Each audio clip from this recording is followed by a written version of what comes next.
We gather here this evening to remember the life Jesus led, the way Jesus suffered, the way that Jesus leads us.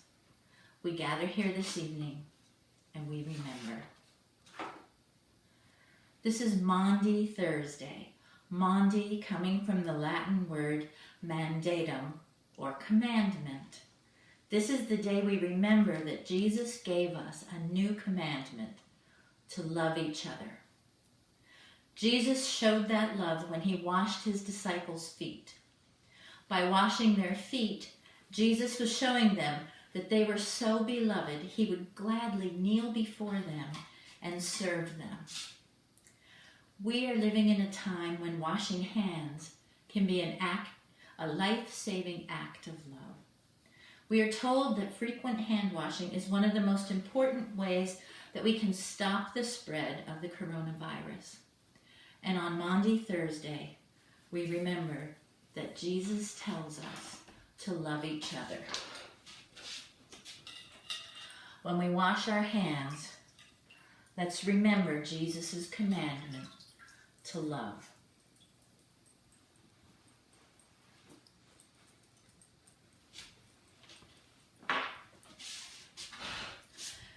Jesus, you are our friend and our guide. We know your heart breaks for the suffering in our world today. We know that you mourn with us, and yet still you call us to action. Love each other, you tell us, and so we do. We wash and we remember, and we show our love by keeping others safe. Amen.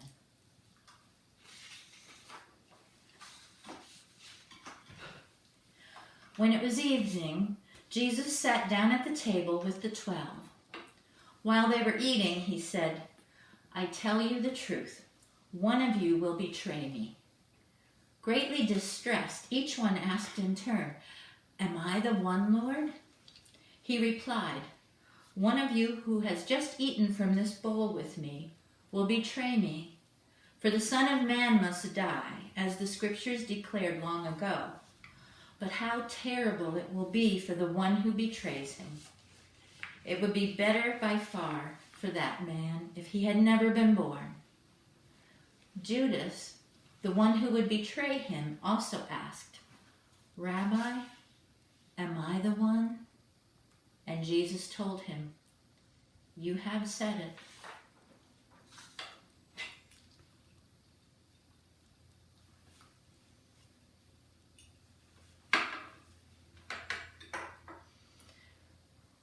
And Jesus knew this would be his last meal. And so near the end of his meal, he picked up the bread and raised it and broke it, saying, This bread is broken, like my body soon will be. Every time you eat this bread, remember me.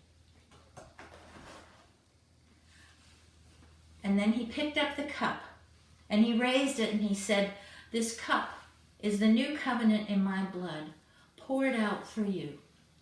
Every time you drink this, remember me. Let us pray.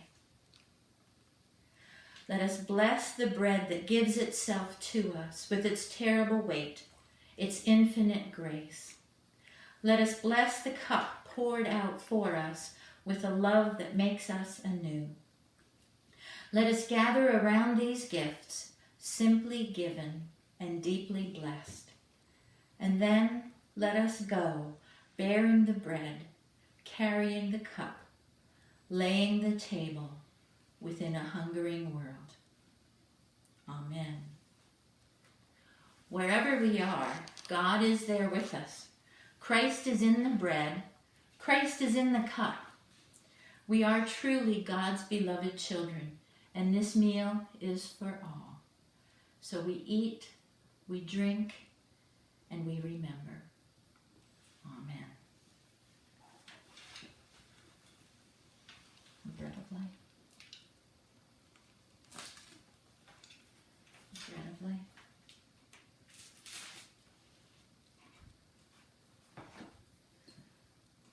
The cup of blessing.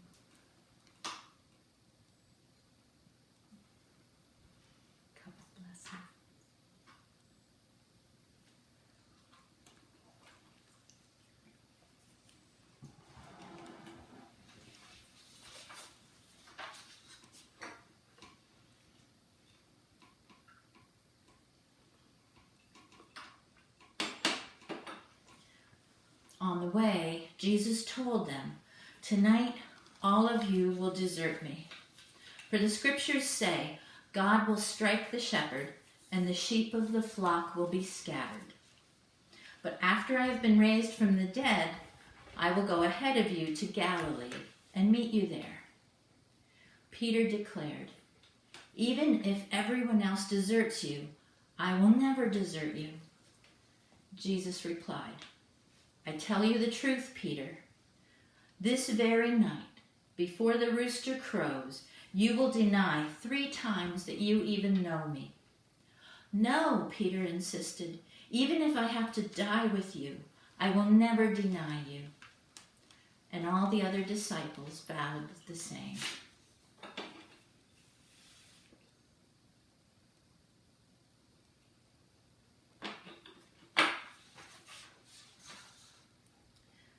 They went to the olive grove called Gethsemane, and Jesus said, "Sit here while I go and pray." He took Peter and James and John with him, and he became deeply troubled and distressed. He told them, "My soul is crushed to the point of death. Stay here and keep watch with me." He went on a little further and fell to the ground.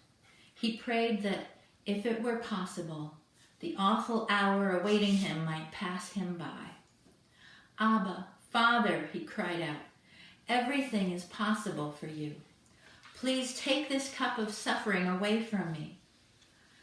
Yet I want your will to be done, not mine." Then he returned and found the disciples asleep. He said to Peter, "Simon, are you asleep? Couldn't you watch with me even 1 hour? Keep watch and pray, so that you will not give in to temptation. For the spirit is willing, but the body is weak." Then Jesus left them again and prayed the same prayer as before. When he returned to them again, he found them sleeping, for they couldn't keep their eyes open, and they didn't know what to say. When he returned to them the 3rd time, he said, "Go ahead and sleep. Have your rest."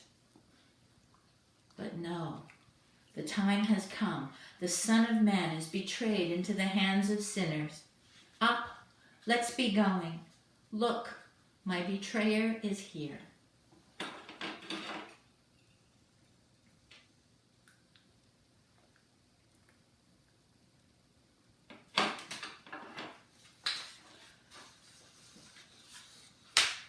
And even as Jesus said this, Judas, one of the 12 disciples, arrived with a crowd of men armed with swords and clubs. They had been sent by the leading priests and elders of the people. The traitor, Judas, had given them a prearranged signal. "You will know which one to arrest when I greet him with a kiss." So Judas came straight to Jesus. "Greetings, Rabbi," he exclaimed, and gave him the kiss. Jesus said, "My friend, go ahead and do what you have come for." Then the others grabbed Jesus and arrested him. But one of the men with Jesus pulled out his sword and struck the high priest's slave, slashing off his ear. "Put away your sword," Jesus told him. "Those who use the sword will die by the sword. Don't you realize that I could ask my Father for thousands of angels to protect us, and he would send them instantly? But if I did, how would the scriptures be fulfilled that describe what must happen now?"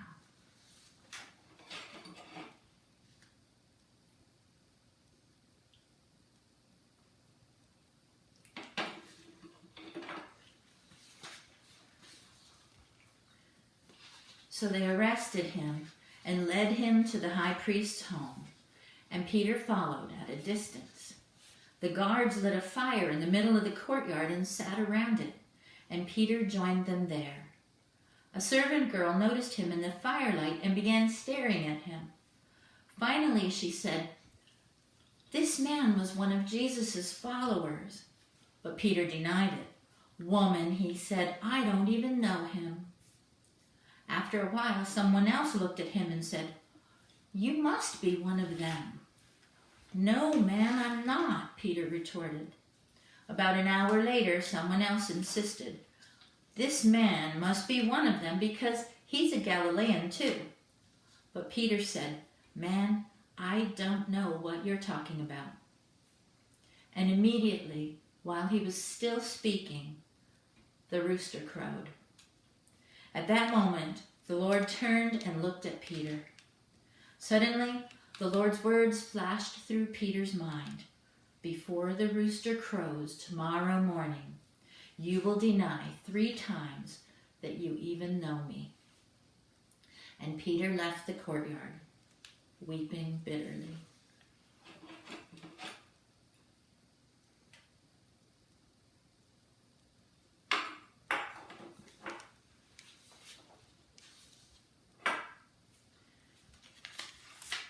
Then Pilate went back into his headquarters and called for Jesus to be brought to him.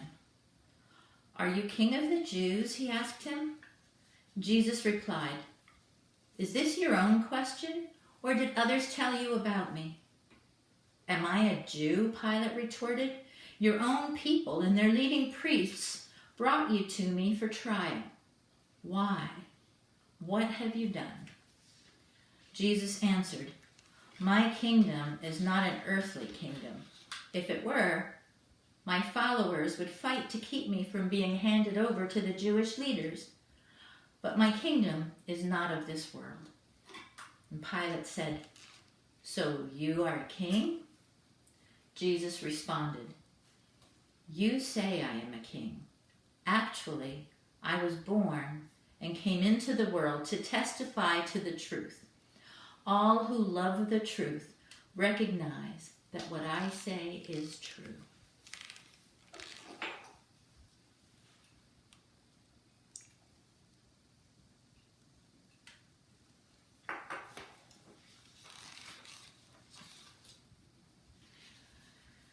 Meanwhile, the leading priests and the elders persuaded the crowd to ask for Barabbas to be released and for Jesus to be put to death. So the governor asked again, "Which of these 2 do you want me to release to you?" The crowd shouted back, "Barabbas!" Pilate responded, "Then what should I do with Jesus, who is called the Messiah?" They shouted back, "Crucify him!" "Why?" Pilate demanded. "What crime has he committed?" But the mob roared even louder, "Crucify him!" Pilate saw that he wasn't getting anywhere and that a riot was developing. So he sent for a bowl of water and washed his hands before the crowd, saying, "I am innocent of this man's blood. The responsibility is yours." And all the people yelled back, "We will take responsibility for his death, we and our children." So Pilate released Barabbas to them. He ordered Jesus flogged with a lead-tipped whip, then turned him over to the Roman soldiers to be crucified.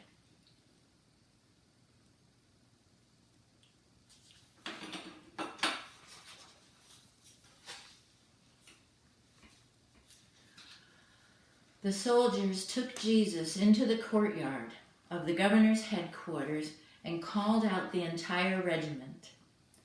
They dressed him in a purple robe, and they wove thorn branches into a crown and put it on his head. Then they saluted him and taunted, "Hail, King of the Jews!" And they struck him on the head with a reed stick, spit on him, and dropped to their knees in mock worship. When they were finally tired of mocking him, they took off the purple robe and put his own clothes on him. Then they led him away to be crucified.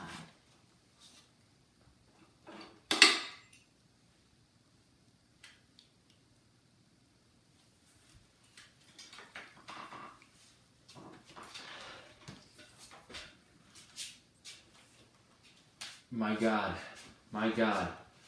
why have you abandoned me? Why are you so far away when I groan for help? Every day I call to you, my God, but you do not answer. Every night I lift my voice, but I find no relief. Yet you are holy, enthroned on the praises of Israel. Our ancestors trusted in you, and you rescued them. They cried out to you and were saved. They trusted in you and were never disgraced. But I am a worm and not a man. I am scorned and despised by all. Everyone who sees me mocks me. They sneer and shake their heads, saying, "Is this the one who relies on the Lord? Then let the Lord save him. If the Lord loves him so much, let the Lord rescue him." Yet you brought me safely from my mother's womb, and led me to trust you at my mother's breast. I was thrust into your arms at my birth. You have been my God from the moment I was born. Do not stray so far from me, for trouble is near, and no one else can help me. My enemies surround me like a herd of bulls, fierce bulls of Bashan that have hemmed me in. Like lions, they open their jaws against me, roaring and tearing into their prey. My life is poured out like water, and all my bones are out of joint. My heart is like wax, melting within me. My strength has dried up like sun-baked clay. My tongue sticks to the roof of my mouth.